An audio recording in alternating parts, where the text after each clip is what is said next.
Mateus, capítulo 2, versículo 1 até o 12.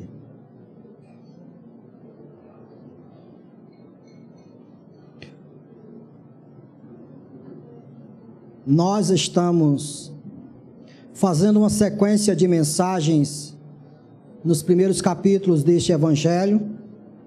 Como eu disse aos irmãos há uns domingos atrás, nós estivemos aqui durante algum tempo expondo o Sermão do Monte, começando a partir do capítulo 5, indo até o capítulo 7, e então fizemos essa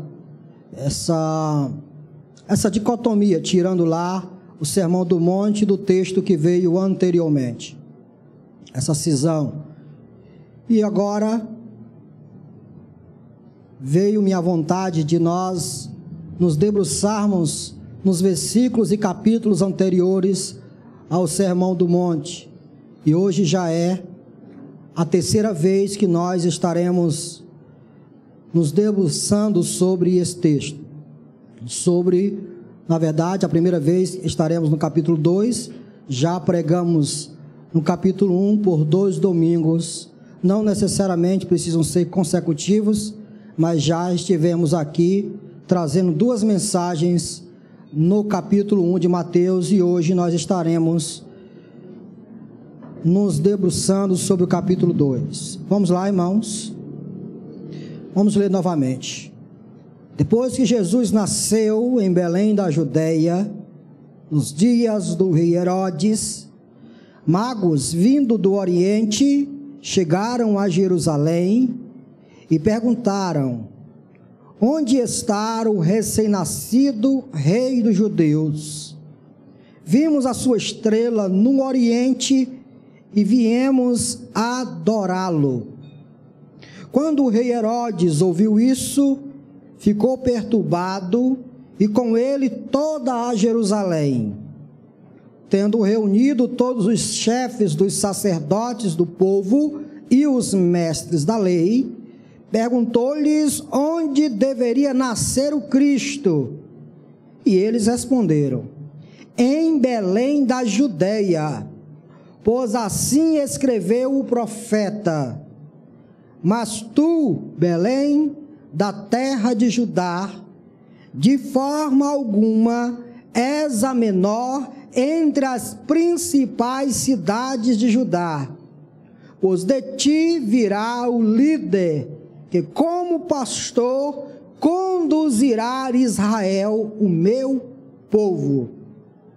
Então Herodes chamou os magos secretamente e informou-se com eles a respeito do tempo exato em que a estrela tinha aparecido. Enviou-os a Belém e disse: vão informar-se com exatidão sobre o menino. Logo que o encontrarem, avisem-me para que eu também vá adorá-lo. Depois de ouvirem o rei, eles seguiram o seu caminho, e a estrela que tinham visto no Oriente foi adiante deles, até que finalmente parou sobre o lugar onde estava o menino. Quando tornaram a ver a estrela, encheram-se de júbilo. Ao entrarem na casa, viram o menino com Maria, sua mãe, e prostraram-se, o adoraram. Então abriram os seus tesouros e lhe deram presentes: ouro, incenso e mirra. E tendo sido advertidos em sonho para não voltarem a Herodes, retornaram à sua terra por outro caminho. Pai bendito, no nome do teu santo Filho Jesus, nós pedimos que mais uma vez o Senhor derrame sobre nós o poder do teu Santo Espírito, para que venhamos, ó Deus, não apenas discorrer sobre esse texto, mas que venhamos de fato experimentá-lo, que venhamos de fato, Senhor, além de entender, aprender com esse texto como deve ser o nosso comportamento diante do Rei dos Reis e do Senhor dos Senhores. Ó grande Rei Jesus, nos dá mais uma vez do seu Santo Espírito, para que ao ouvir a tua voz, possamos atendê-la prontamente. É o que eu te peço em nome de Jesus. Amém. Por 2 domingos, nós estivemos falando sobre, no capítulo 1, na primeira parte do capítulo 1, nós estivemos pregando sobre a origem humana do rei que estava chegando ao mundo. Os irmãos que estavam aqui, que tiveram a oportunidade de naquela noite acompanhar comigo o que Mateus fala a respeito desse menino que está chegando, deste rei que está chegando ao mundo. A partir da metade do capítulo 1 de Mateus, Mateus agora envolve a sua mente ou coloca-nos diante de uma outra realidade, de não apenas focarmos na origem humana do nosso Senhor Jesus, na sua ascendência, de onde ele veio, dos patriarcas, do rei Davi e assim por diante. Mas Mateus faz com que os nossos olhos agora, a partir do versículo 18 do capítulo 1, estejam interessados em ver esse rei, não apenas como um homem, mas também como Deus. A origem, de onde ele veio, o texto vai dizer que Maria, ela é revestida pelo Santo Espírito, de forma que ela vai conceber alguém que será o rei dos judeus, ou o rei do seu povo. Pois bem, irmãos, como se esta cena agora se levantasse diante de nós e aparecesse outra, agora a partir do capítulo 12, Mateus irá mostrar para os seus leitores os indivíduos que estarão presentes por ocasião do nascimento do rei que está chegando ao mundo. Qual é a reação desses indivíduos? Como eles irão reagir à chegada deste rei?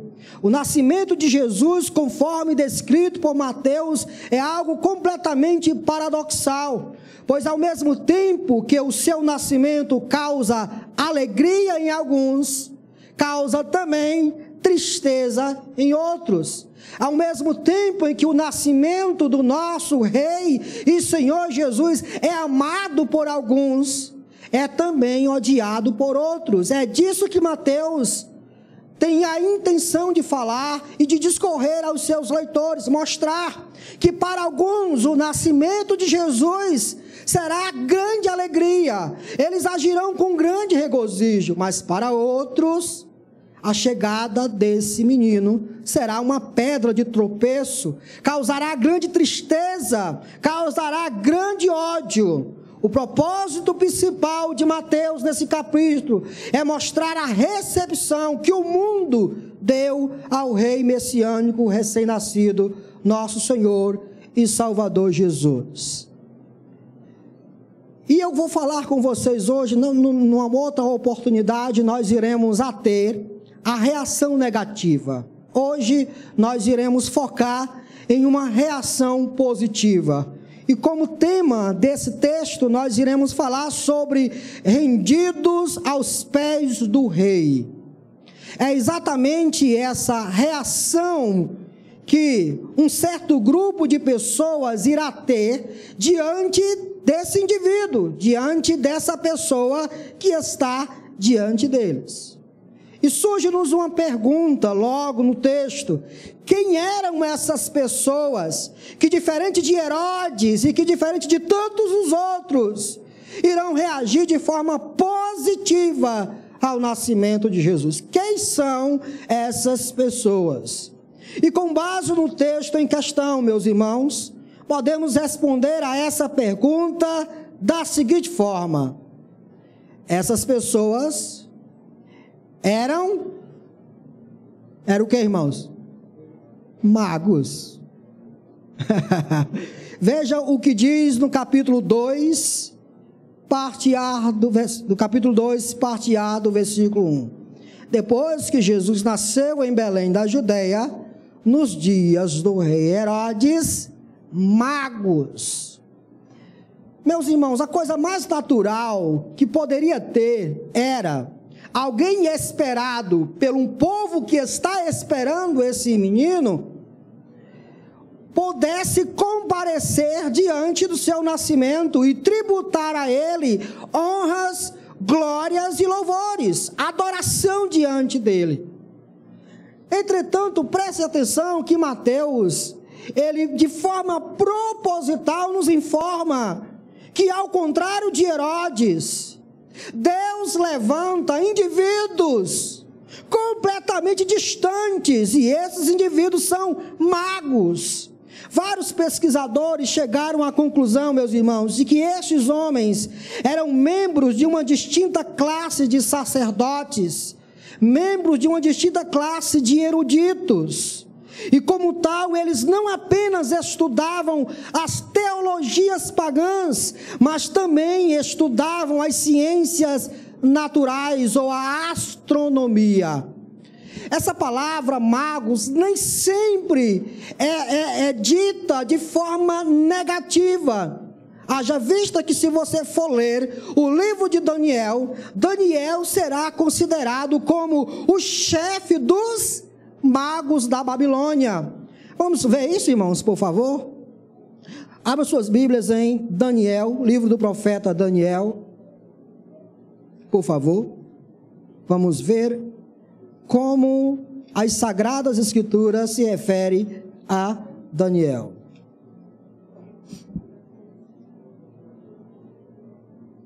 Vamos ver se a gente encontra.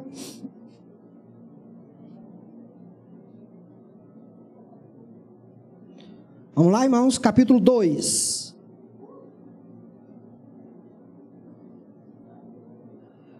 No segundo ano do reinado de Nabucodonosor, ele teve um sonho.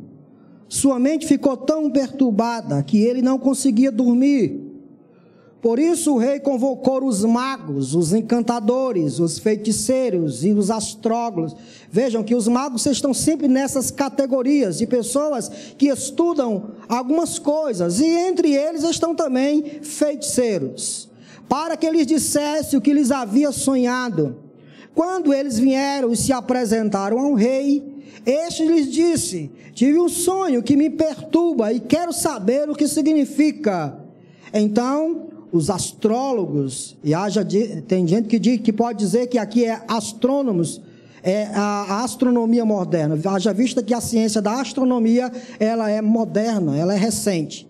Então os astrólogos responderam em aramaico ao rei: ó rei, vive para sempre, conta o sonho aos teus servos e nós o interpretaremos. E vocês conhecem esse texto? Essas pessoas irão ali dar uma quebra no rei Nabucodonosor, tentar encher linguiça com eles, e o rei vai saber, percebe isso e diz: vocês estão querendo me enrolar. E então o rei diz que cabeça irão rolar. Aí veja no versículo 16. Diante disso, Daniel foi pedir ao rei que lhe desse um prazo, e ele daria a interpretação. Daniel voltou para casa, contou o problema aos seus amigos Ananias, Misael e Azarias, e lhes pediu que rogasse ao Deus dos céus que tivesse misericórdia acerca desse mistério, para que ele e seus amigos não fossem executados com os outros sábios da Babilônia. Vejam que os magos é colocado na categoria de que, irmãos? Sábios. Onde é que eu estou, irmãos? Então o mistério foi revelado a Daniel de noite numa visão. Daniel louvou o Deus dos céus e disse: louvado seja o nome de Deus para todo sempre. A sabedoria e o poder a ele pertence.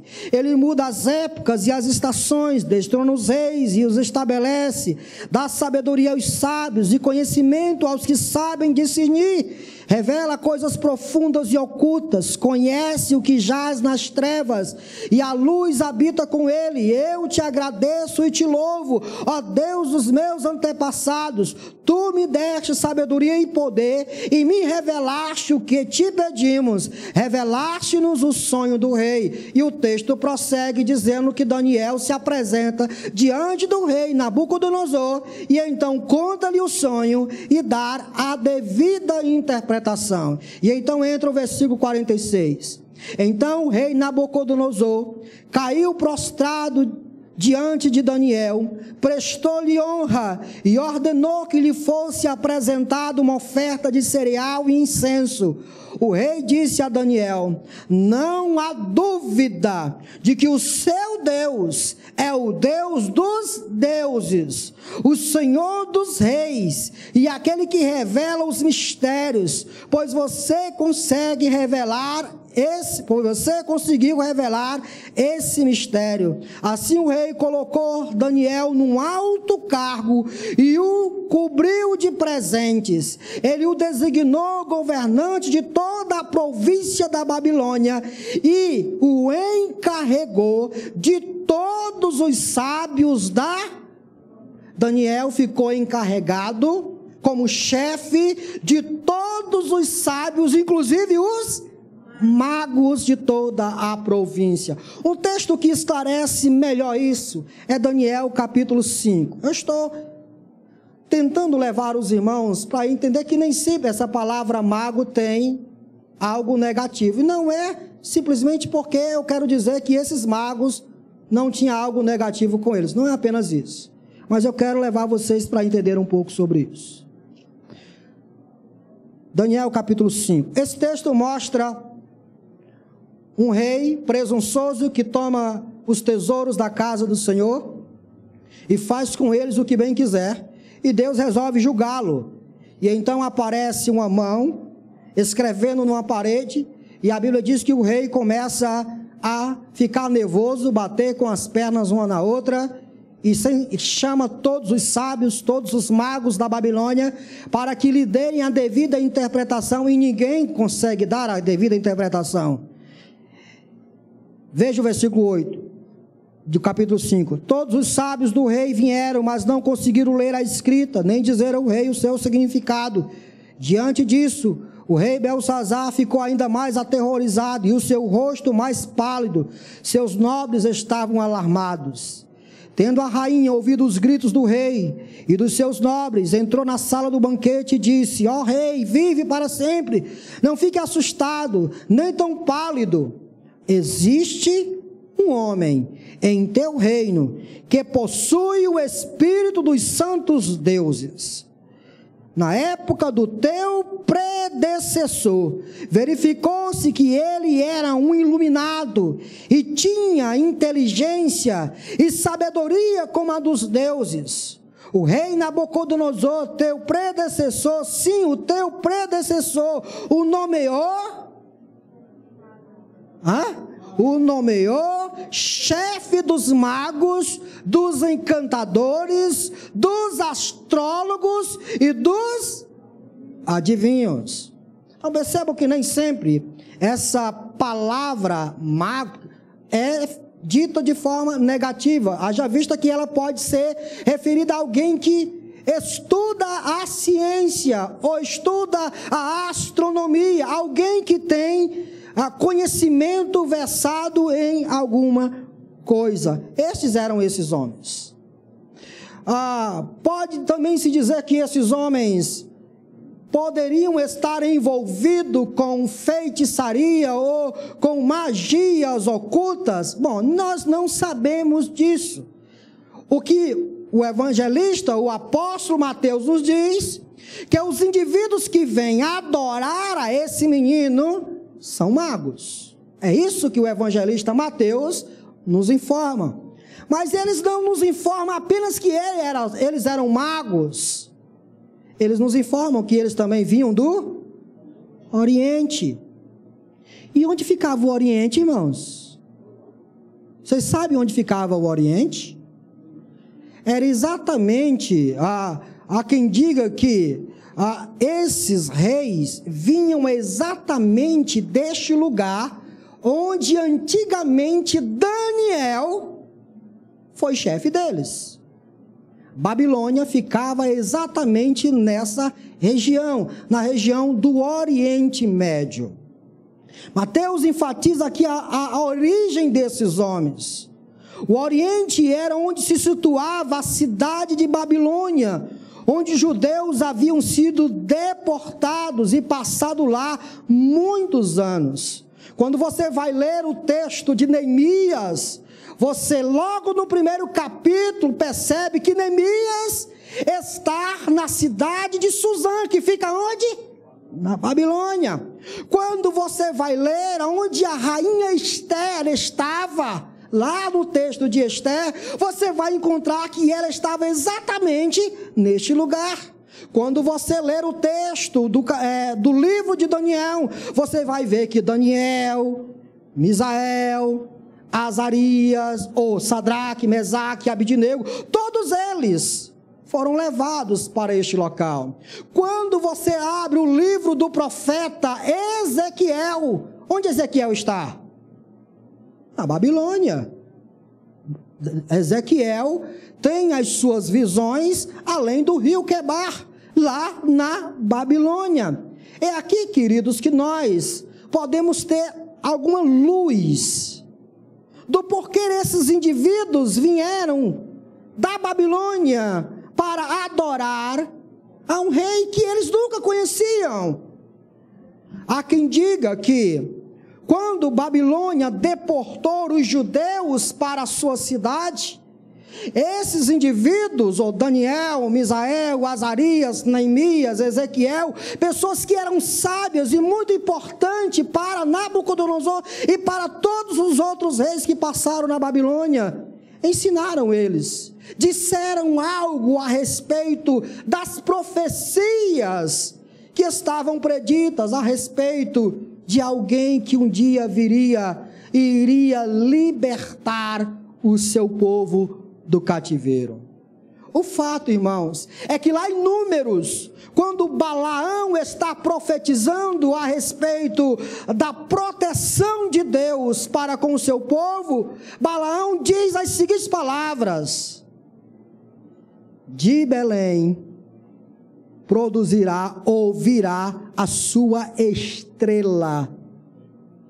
Quem sabe aqui, irmãos, nós temos uma luz de que esses sábios, estudando as sagradas escrituras dos judeus, esperavam o momento do nascimento desse menino. Isso pode ser conjecturas. As únicas informações que temos, que Mateus nos dá, é que eles eram magos, sábios. E de onde eles vinham? Do Oriente, possivelmente da Babilônia. Muito distante mesmo.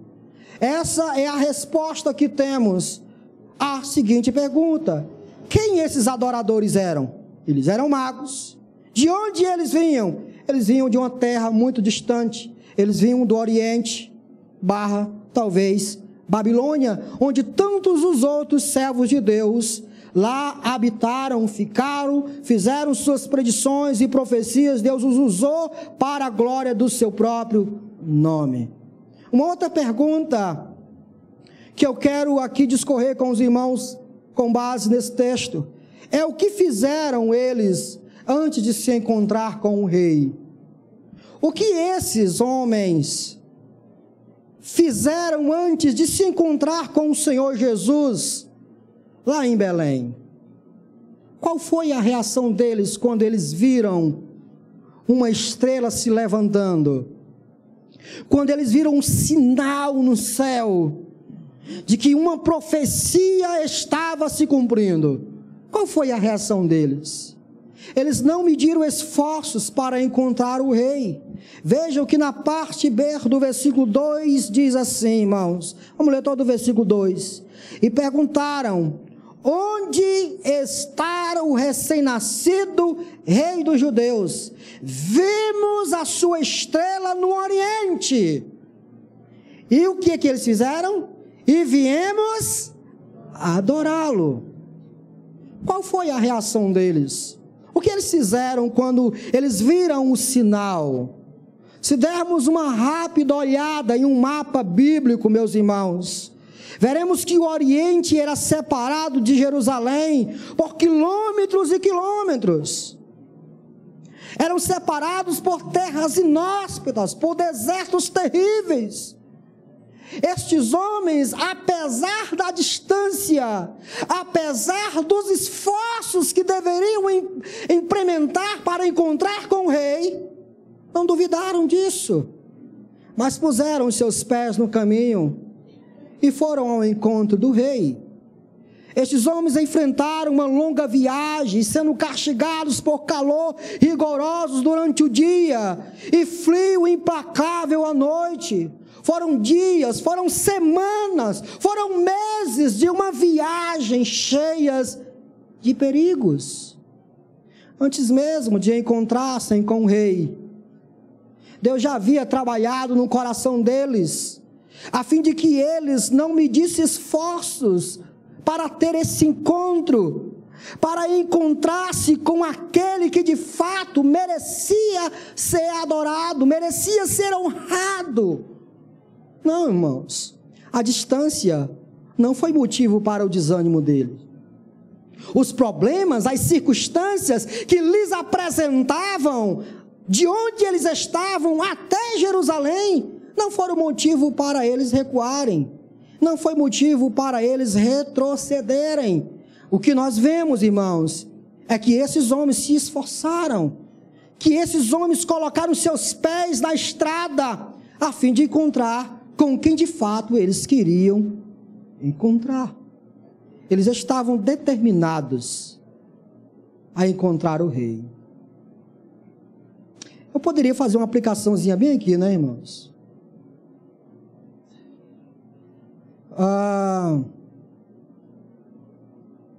Para você que já conhece o rei, para você que já tombou aos pés da cruz, para você que já reconheceu que o único digno de honra, que o único que tem méritos diante de Deus é o Senhor Jesus e não você. Você já fez isso. Porém, você também crê, através das Sagradas Escrituras, que é Deus quem opera tanto o querer como o realizar. Mas também, com esse texto, existe o texto anterior. E eu quero chamar vocês para a leitura desse texto de Filipenses. Por favor, irmãos. Filipenses.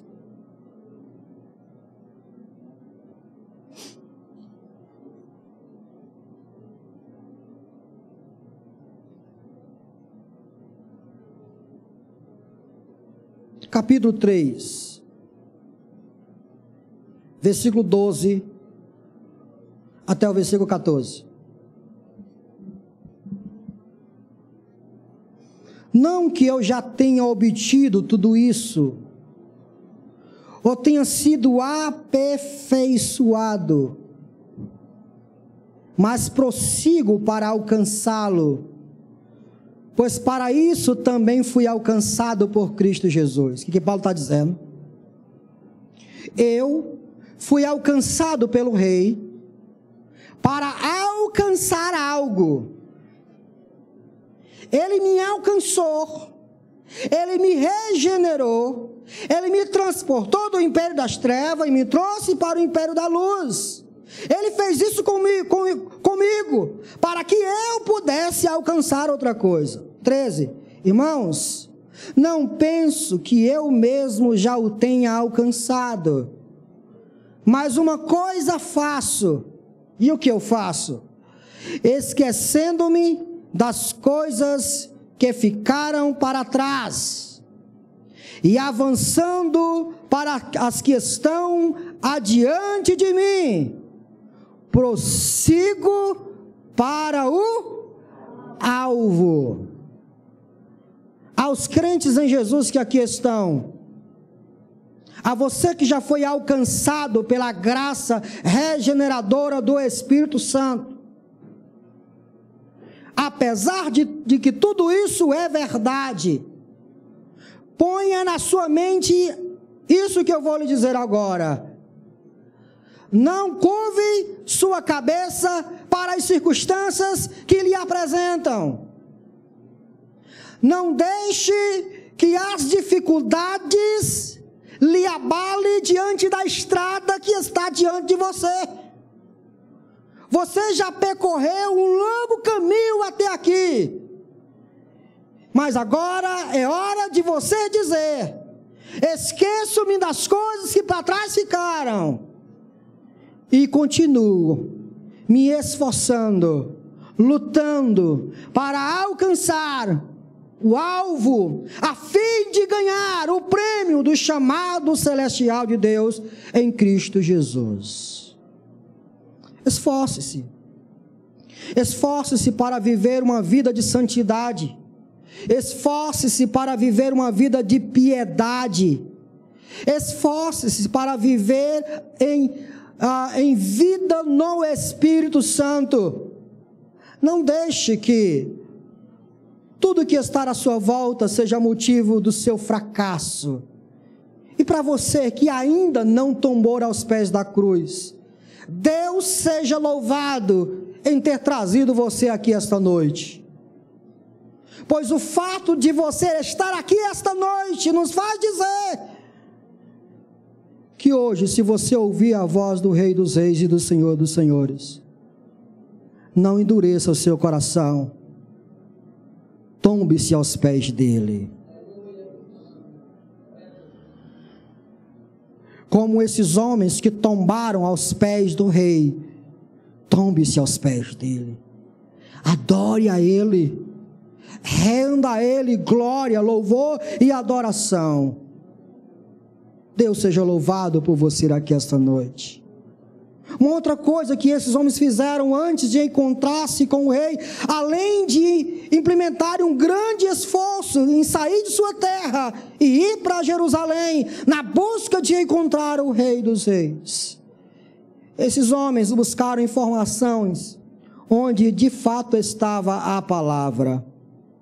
Veja que no versículo 1 e 2 diz: e chegaram a Jerusalém e perguntaram: onde está o rei dos judeus? Parece-nos, meus irmãos, que quando esses indivíduos estavam lá no Oriente, eles viram a estrela apontando para Jerusalém. Mas pelo texto nos parece muito claro que essa estrela sumiu e eles continuaram o caminho. Eles chegaram a Jerusalém e eles começaram a fazer a devida pergunta: onde está o rei dos judeus? Eles não foram buscar informações precisas do Messias lá no Oriente, com os outros sábios do Oriente. Não, eles foram buscar informações precisas do Messias, aonde de fato tinha as informações. Eu quero que você abra sua Bíblia no Evangelho de João, capítulo 4. No discurso de Jesus, na conversa de Jesus com a mulher samaritana. Veja como Jesus, na conversa com essa mulher, diz exatamente o que eu quero discorrer com você.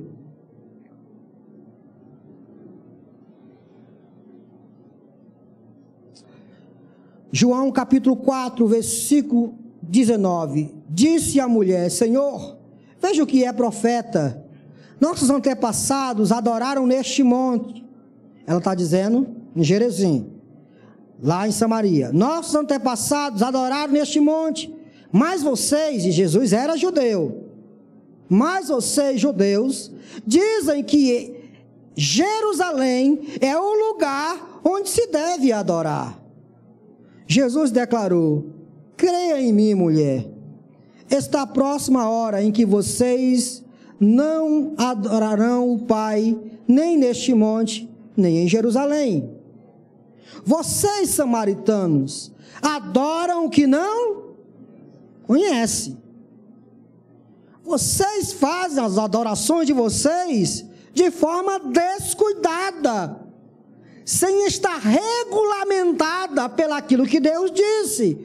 Mas olha o que Jesus Cristo disse para essa mulher: vocês, samaritanos, adoram o que não conhecem. Nós, e quando Jesus diz nós, ele está falando de quem, irmãos? Dos judeus. Nós adoramos o que conhecemos. Por que Jesus diz isso, irmãos? Porque toda a adoração foi prescrita pelo próprio Deus. É o adorado quem prescreve como ele quer ser adorado. Não é o adorador que diz como quer adorar o adorado, irmãos. Deus, quando quis ser adorado da forma como ele queria, ele se revelou a um povo, e ele disse a esse povo como ele queria ser adorado, e ele deu prescrições corretas para que esse povo pudesse adorar. E quem era esse povo? Os judeus. Jesus agora está falando com essa mulher, dizendo: vocês adoram o que vocês não conhecem, a adoração de vocês é infundada. Entretanto, nós adoramos o que conhecemos. Por quê? Pois a salvação vem dos judeus. O Messias viria dos judeus. Percebam que esses magos, eles foram buscar informações no lugar exato onde deveria ter as informações. Lá em Jerusalém, na terra dos judeus, onde o Messias deveria nascer, onde tudo nas Escrituras apontava para isso, meus irmãos. Isso é interessante, irmãos, porque existem muitos Cristos por aí, existem muitos Jesus por aí, que são adorados de forma mais diversas possíveis. Entretanto, se há algo que você deve ter em mente, é isso: só há um Jesus, só há um caminho, só há uma verdade, só há uma vida. O próprio Jesus, em João capítulo 14, diz: eu sou o caminho, a verdade e a vida. Ninguém veio ao Pai se não for por mim. Você não precisa estar buscando informações aqui, acolá, ali ou além. As informações que você precisa ter a respeito do seu Salvador está contida onde, irmãos? Nas páginas das Sagradas Escrituras. Você não precisa de papa. Você precisa ir aonde o próprio Deus se revelou, nas Sagradas Escrituras. É por isso que os salmistas, os profetas, quando eles iriam se referir à palavra de Deus, eles diziam que a palavra de Deus era como mel ao seu paladar. É por isso que Jesus Cristo diz: conhecereis a verdade, e a verdade irá libertar vocês. Você quer conhecer Jesus? Não venha com essa anedota de dizer assim: não, eu sei quem é Jesus. Jesus eu nasci, me criei numa igreja X, acolá, e tanto mais, fui batizado, e assim. Você conhece mesmo Jesus? Você tem buscado referências de Jesus aonde está a devida referência? Ou você tem ouvido alguém falar de Jesus apenas? Com esses homens nós aprendemos que nós devemos evitar de estar procurando informações em religião A, em religião B, em religião C. As Sagradas Escrituras nos revelam o plano redentivo de Deus. E o Senhor Jesus Cristo, usando Paulo, disse: como eles serão salvos se não há quem pregue? É através da exposição do texto sagrado que alguém conhece ao Senhor Jesus Cristo. Glória a Deus que você está aqui procurando informações certas a respeito do nosso Senhor Jesus. Terceiro, irmãos, eles insistiram na busca quando todos os outros não buscavam. Vejam que eles aparecem diante de Herodes. Eles aparecem, antes de tudo, da cidade de Jerusalém, e eles começam a fazer pergunta: onde está o rei dos judeus? Onde ele está? Nós viemos aqui adorar ele, nós viemos prestar o culto a ele. Onde está ele? E de repente Herodes o chama, e numa conversa bem simples com Herodes chama os doutores da lei, os grandes teólogos, os escribas, e diz: onde deveria nascer o Messias? E eles dizem certo. Eles têm o conhecimento certo, só não têm experiência com o texto. Veja, irmãos, que os escribas e os fariseus, eles dão a resposta certa. Foi em Belém que Jesus nasceu, sim ou não? Foi em Belém que o profeta tinha dito que Jesus iria nascer, sim ou não? E eles sabiam disso? Mas eles buscavam? Não. Preste atenção que Herodes manda chamar os versados nas Escrituras. E logo que eles aparecem, eles respondem a Herodes dizendo: só pode ser em Belém, porque está escrito, e eles citam o texto do profeta: porque tu, Belém, de modo nenhum és a menor das cidades, porque de ti virá aquele que vai guiar o meu povo Israel. Eles citam, só que eles não estão buscando, eles não buscam um rei, eles não estão preocupados em honrar o rei, em se prostrar diante do rei. Irmãos, será que vocês conseguem perceber a alegria desses homens quando eles saem do Oriente? E eles saem com uma perspectiva de chegar em Jerusalém e ele encontrar uma grande celebração, porque um rei nasceu, porque alguém que deveria ser adorado está diante deles.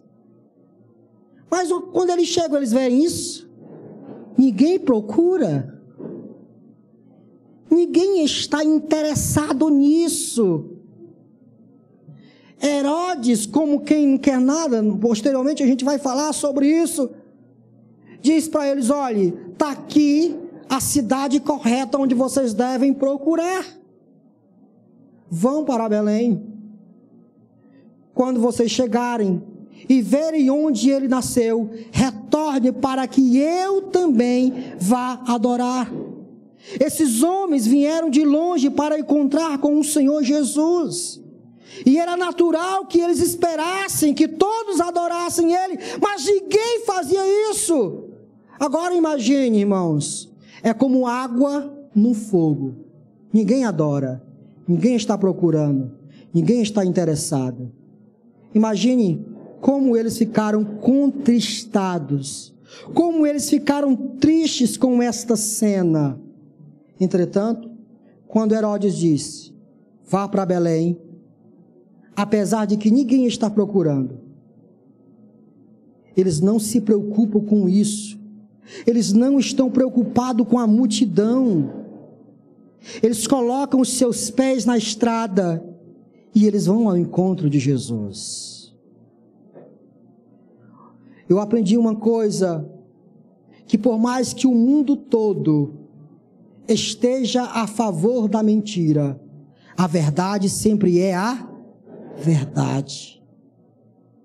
Por mais que o mundo todo jaz no maligno, e por mais que o mundo não esteja à procura do rei, interessado em se prostrar diante dele, eu louvo a Deus, meus irmãos, que no meio dessa podridão de pecado, no meio dessa secularização, no meio de tudo isso que nós estamos vivendo, Deus tem guardado um remanescente, uns poucochinhos de pessoas que não estão preocupados se João está adorando, se João está buscando, se João está assim ou assado. Não, eu vou adorar o rei.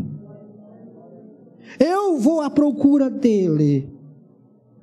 Minha irmã, talvez você saiu de casa ouvindo a seguinte palavra de seu esposo: já vai, de novo. E talvez isso entristeça você, porque você queria que ele também viesse adorar com você. Talvez isso desanime você. Mas aqui vai uma palavra de Deus para você.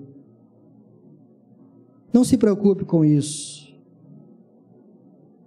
Coloque seus pés na estrada e vá ao encontro do Rei. Não importa se sua esposa adora, não importa se seu esposo adora, não importa se o seu filho adora, não importa se toda a sua casa adora, adore você. Como diz a música, adorar é o que sei, adorar é o que sou, nada pode calar um adorador. Quem é você diante do Rei? Você está à procura de adorar a Ele?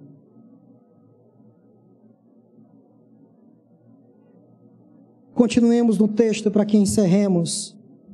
Quando esses reis chegam diante do menino, do recém-nascido, percebam qual é a reação deles quando eles veem Jesus.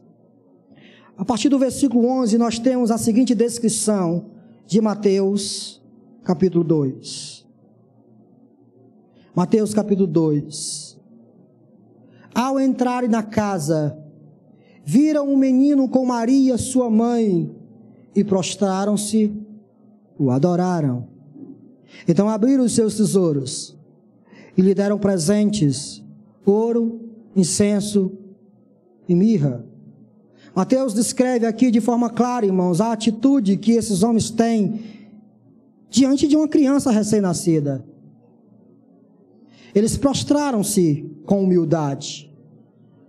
Ao entrarem na casa, os magos abriram mão de seus prestígios. Quem eles eram? Lá no Oriente, homens prestigiados.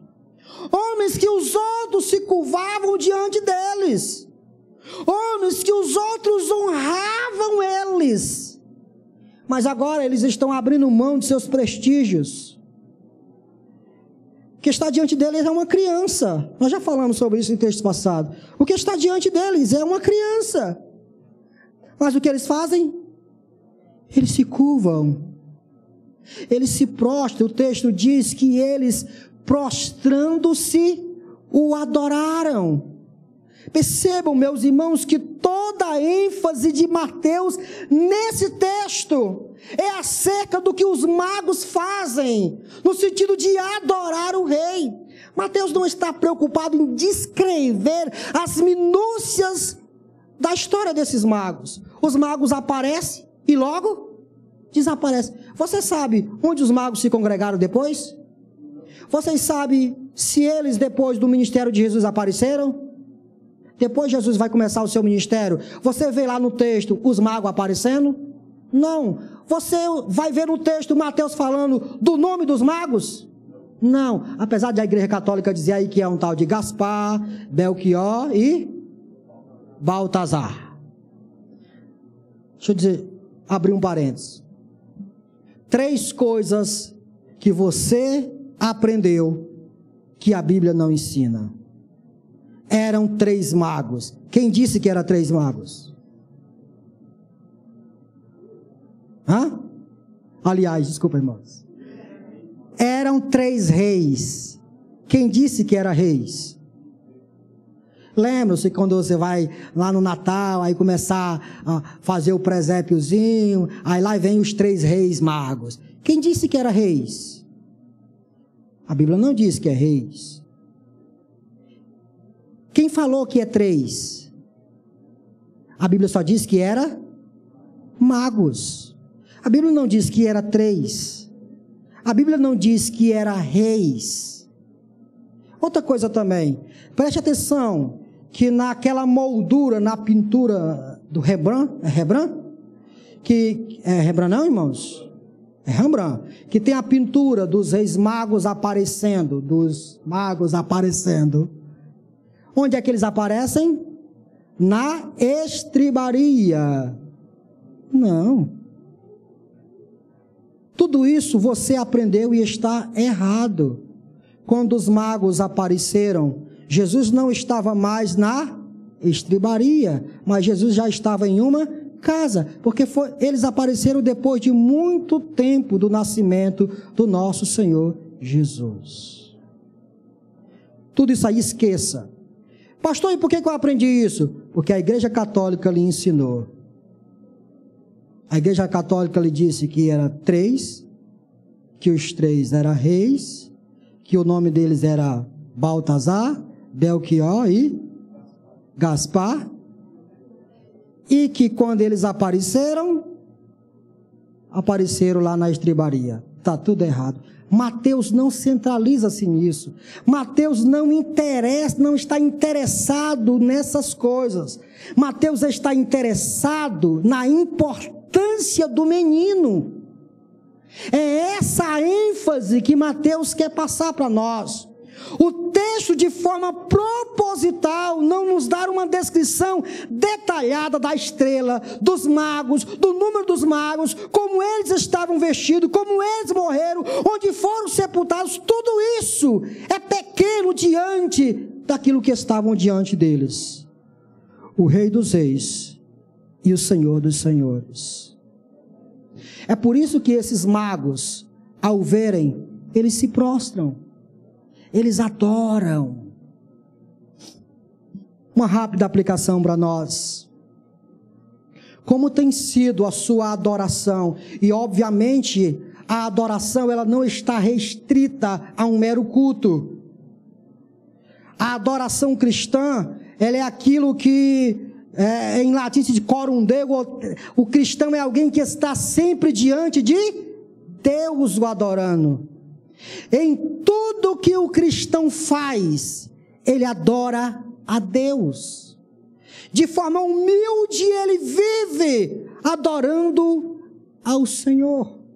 Porque ele reconhece que o Senhor Jesus é rei, não somente da sua vida religiosa, mas o Senhor Jesus também é rei da sua vida profissional.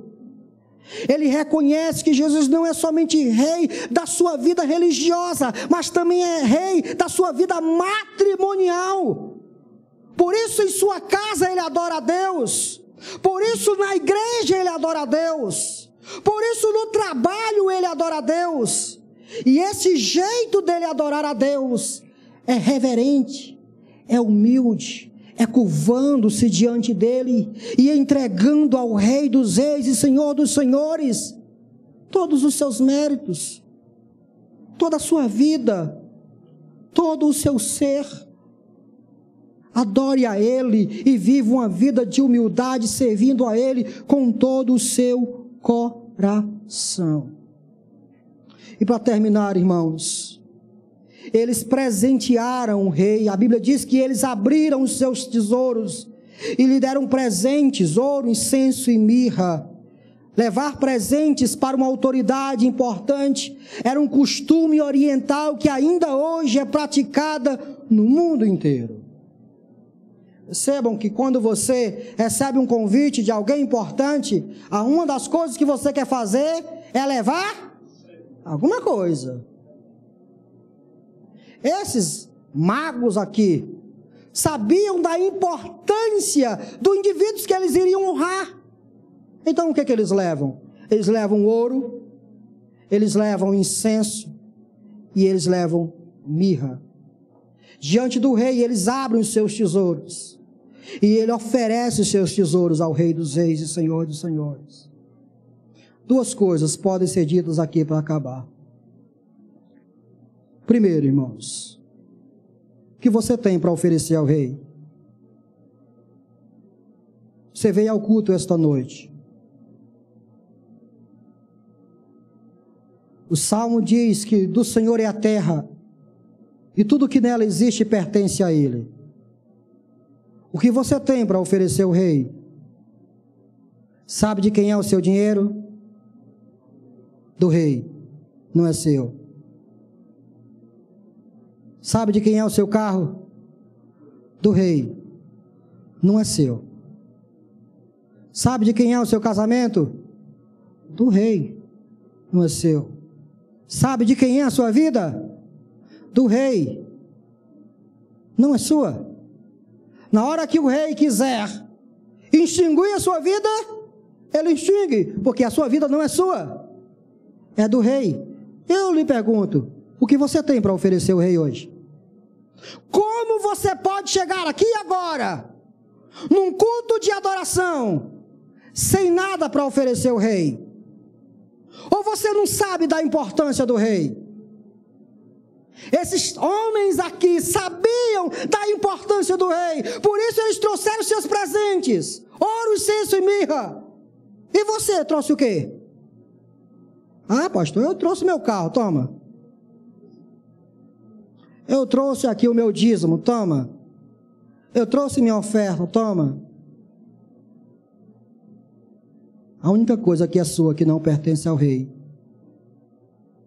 é um rastro de pecado.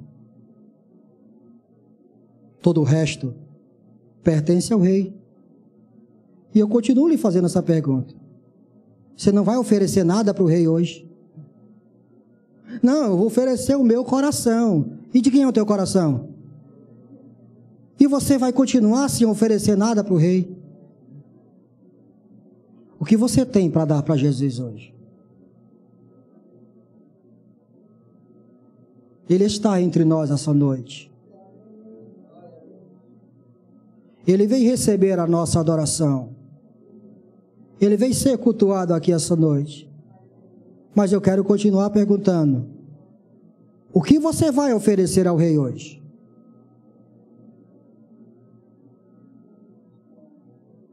A única coisa que você pode oferecer ao rei hoje é os méritos do próprio rei.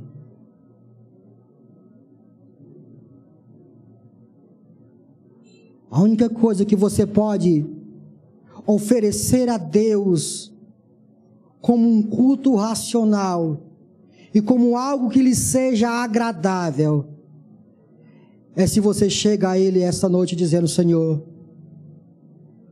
venho a Ti esta noite não com base em meus méritos, não tenho nada para Te oferecer, Senhor, o que eu tenho é Teu. Minha vida é Tua, meu coração é Teu, meu carro é Teu, meu dinheiro é Teu, minha esposa é Tua, meus filhos são Teus, eu não tenho nada para Te oferecer, Senhor. Mas eu tenho algo que Deus colocou na minha conta, Senhor. A obediência do Senhor Jesus está depositada na minha conta. A sua justiça foi depositada na minha conta. Por isso, Rei dos Reis, eu me apresento diante de Ti esta noite, em o nome dEle. Recebe-me na sala do Teu trono, no nome dEle, nos méritos dEle. Recebe-me como adorador agora, no nome dEle. O único jeito de você ser recebido como um verdadeiro adorador é se você apresentar diante de Deus um sacrifício de fato eficaz. E o único sacrifício que foi de fato perfeito não foi o seu, não é o seu, foi o sacrifício do nosso Senhor Jesus. Chegue-se diante do Rei agora, e diante de seu trono, diga como tantos os outros súditos disseram: vive, ó Rei, para sempre. E estar diante de Ti agora só pode ser uma realidade por causa dos méritos de Ti mesmo. Agora deixa eu lhe dizer uma outra coisa que não invalida essa. Dizer isso não significa dizer que nós não podemos oferecer a Deus um culto prescrito por Ele. O próprio Deus disse em suas palavras como Ele deveria ser adorado, como nós devemos adorar a Ele. Que hora você chegou no culto hoje? Qual a importância que você deu ao culto desta noite? Quantos minutos você passou no dia de hoje refletindo sobre o culto de hoje? Quantos minutos? Meditando de como você viria e encontrar-se com os santos, prostrando-se diante do Rei e adorando Ele. O que você fez durante o dia de hoje, no sentido de preparar o seu próprio coração e preparar a sua própria mente para entrar por aquelas portas e de forma reverente oferecer seu culto a Deus? Ou você acha que o seu domingo deve ser gasto com todas as outras coisas? Com praia, piscina, jogos, futebol, lazer. E no finalzinho, às 18 horas, eu vou para o culto. Porque eu tenho que ir. É isso que você veio oferecer ao Rei? É esse o seu culto que você veio oferecer ao Rei? Quero chamar você para Malaquias capítulo 2. E eu termino.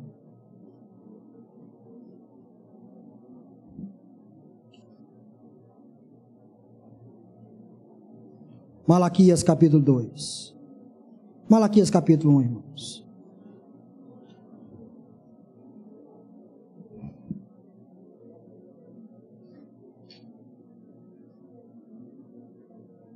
Malaquias capítulo 1, versículo 6. O filho honra o seu pai, e o servo honra o seu senhor. Se eu sou pai, onde está a honra que me é devida? Você já honrou a Deus neste culto e durante o dia de hoje? Se eu sou Senhor, onde está o temor que me devem? De que forma você chegou aqui? Qual a reverência que você impôs a você mesmo no passar para lá e para cá, no levantar para lá e para cá? Você sabe diante de quem você está? Do Rei que veio receber a sua adoração. Continua o texto. Pergunta o Senhor dos Exércitos: a vocês, sacerdotes, são vocês que desprezam o meu nome. Mas vocês perguntam: de que maneira temos desprezado o teu nome? Simples. Trazendo comida impura ao meu? Simples. Percebam que os sacerdotes e os adoradores dizem: mas Senhor, como nós temos te desonrado, como nós temos desprezado o teu nome, nós não temos feito o nosso culto, tudo que deveria ser feito. O próprio Deus diz: quando vocês vêm oferecer a adoração a mim, e vocês oferecem comida imunda no meu altar, vocês me desonram. 8. Na hora de trazer animais cegos para sacrificar, vocês não veem mal algum? Na hora de trazer animais aleijados e doentes como oferta, olhe para cá. Quando Deus disse que queria ser adorado através dos sacrifícios, Deus disse que essas adorações deveriam ser feitas trazendo um cordeiro perfeito, um animal perfeito, porque tudo isso simbolizava o seu filho Jesus. Mas o que esse povo estava fazendo? O que era bom eles ficavam para eles, o que era manco eles ofereciam para Deus, o que era perfeito eles comiam, o que era aleijados eles ofereciam para Deus. Eles traziam para sacrificar ao Senhor. Olha o que é que Deus diz: na hora de trazer animais aleijados e doentes como oferta, também não vem mal algum. Tente oferecê-los de presente ao governador. Será que ele se agradará de vocês? Será que os atenderá? Pergunta o Senhor dos Exércitos. E agora, sacerdote, tentem apaziguar Deus para que tenha compaixão de nós. Será que com esse tipo de oferta Ele os atenderá? Pergunta o Senhor dos Exércitos. Olha o que Deus diz do culto deles.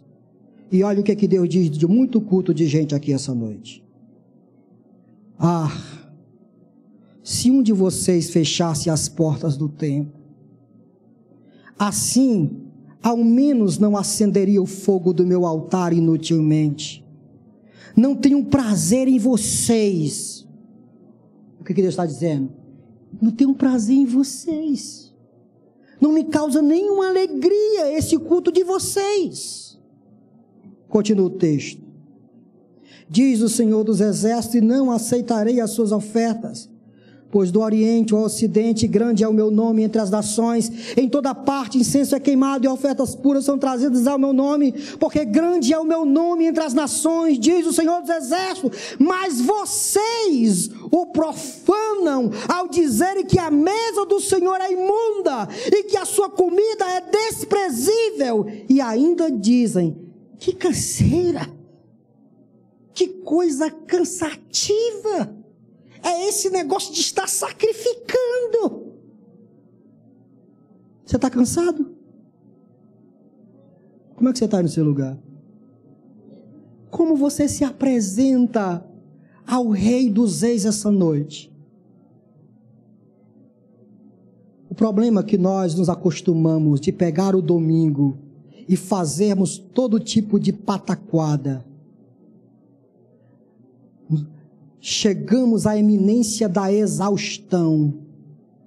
Quando dá 5h40, nós, depois de assistir um jogo que começa às 4h da tarde, torcendo pelo nosso time de futebol, se ele faz um gol, a gente grita; se ele perde, a gente esculhamba, a gente chora, ri, fica com raiva. E às 5h40, no limiar do término do segundo tempo, a gente toma banho numa pressa, numa velocidade, numa pressa incrível, sem trazer à memória o que viemos fazer aqui essa noite.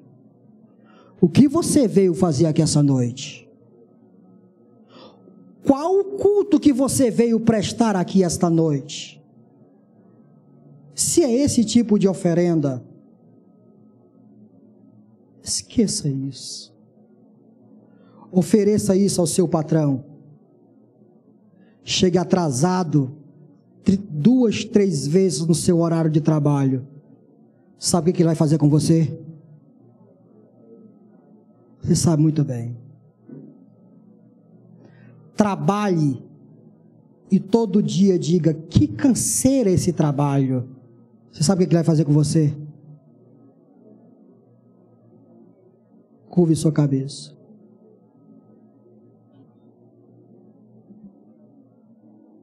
Justo Rei, tu que não és apenas humano, mas também é digno de ser adorado como Deus. Justo Rei,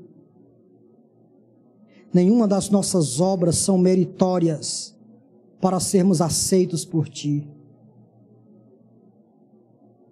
Nós estamos confiados apenas na obra do Rei Jesus. Em Sua obediência, em Sua santidade que nós nos fiamos. Nós temos a plena certeza de que seremos aceitos por Ti por causa de Sua obra. Entretanto, justo Rei, como nós temos te desonrado, como temos agido diferente desses homens que vieram te adorar por ocasião do Teu nascimento. Eles chegaram prostraram-se, adoraram e presentearam o Senhor com tudo o que eles tinham. Justo Rei, a nossa adoração tem sido tão raquítica, tão fraca, tão digna de vergonha. Sequer temos forças de levantar as mãos, sequer temos ânimos de colocar os nossos pés em prontidão e com cabeças curvadas, dizer a Ti seja a honra, a glória, o louvor pelos séculos dos séculos. Mas justo Rei, nós pedimos ao Senhor que o Senhor tenha piedade de nós, que o Senhor olhe para os méritos do Teu Filho Jesus, que o Senhor olhe somente para a sua obediência, não olhe para as nossas falhas, para as nossas fraquezas. Entretanto, Senhor, nós não iremos nos desculpar, porque temos o Senhor como nosso Rei e como nosso justificador. Aqui agora, justo Rei, os santos que Te adoram de fato e de verdade, fazem compromissos contigo, de entregar a Ti aquilo que agrada ao Senhor, de que no que depender de nós, a Ti será dada a honra, o louvor, a adoração, merecida a Ti, com dupla, tripla honra ao Senhor, porque o Senhor é digno. Obrigado, Senhor, em nome de Jesus. Fique de pé, irmãos.